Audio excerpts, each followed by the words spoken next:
I had this tank, like my body was a tank, and it was full of dreams and hopes and energy and happiness. And as things started happening, like my tank just started going down, down, down, down, down, because I wasn't prepared for it. See this Nanny life, it's mine. To live that Nanny life, make sure that you're ready. And that's when it sort of started getting to me, like realizing how much I liked it and I enjoyed it, even though it was my first time and it was a very particular case. So she was oxygen dependent. She had to have all these medicines and things, and she had holes and needles everywhere. You know, she's way older now, and she now has a baby sister, and she runs, and it's amazing. You know, she used to not be able to run when she was like 3 because she couldn't breathe. She will get purple, but that doesn't happen to her anymore. But That's amazing. anyway, that was kind of like the beginning of my nannying journey. So I had that experience, and I had worked at a Montessori school in Colombia. Like after that, I just kind of kept going with the childcare route. So I worked at a Montessori school, which is when I realized that I didn't know how to sing because we had to sing a lot. And the kids were like, please stop. No, I'm just kidding. And then, you know, the au pair opportunity arose, and I realized I was like, you know, I know what I'm doing. I can go do it.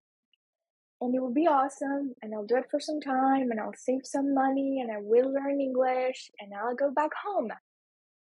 And then I got here. And then the first person was mean to me because I didn't know English. And it was like, I had this tank, like my body was a tank, and it was full of dreams and hopes and energy and happiness. And as things started happening, like my tank just started going down, down, down, down, down, because I wasn't prepared for it. And I didn't know what I was getting myself into. And I didn't know how to replenish my tank either. So the first person was mean to me in the airport because he didn't know English. So that was a shock. That was tough.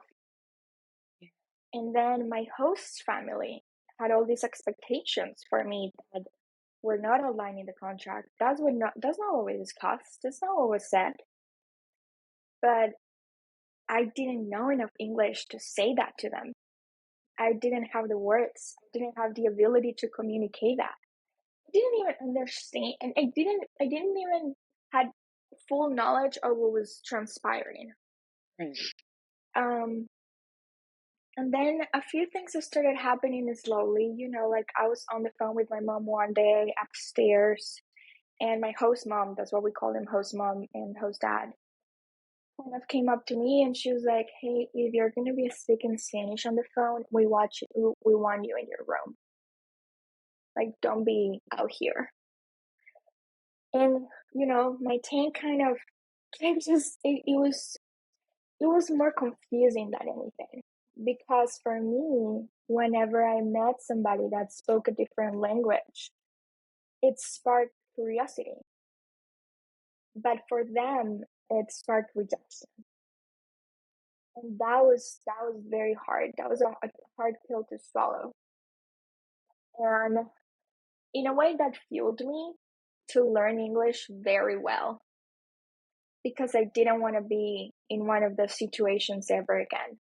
But not everybody has that opportunity or has those thoughts, or get the chance to go to a school and learn English, which is what I did for, I don't know, 3 months, and then the TV taught me. But so yeah, it was difficult at the beginning. It still is to this day. But I do want people to keep in mind, I have been doing this for 10 years. It has been a journey. And before I was able to advocate for myself, I didn't even know how to say, please stop yelling at me. So it's been a journey, and it's taken me some time. But my first nannying experiences were definitely tough, but I never realized that they were tough because I wasn't a tall, white American person. I just thought they were tough because they were tough, and household workers are not respected and they're looked down on. And why why did I decide to do this? So it's kind of my fault. I actually didn't realize that the treatment I was receiving and the expectations that were set upon me were different because of where I was from and who I was, until 4 years ago or so, when I started working with co-nannies that Wow. were white and Wow. were not um they were not people of color and were not Hispanic. And that's when I realized I had no idea. And it happened, the first time it happened was very casual, because my boss accidentally gave me my co-nanny's contract. And I had been a nanny for longer than she had. I had more experience than she did, and she was making $2 an hour more than I was. And so when I saw that number, I was like, wait, but why?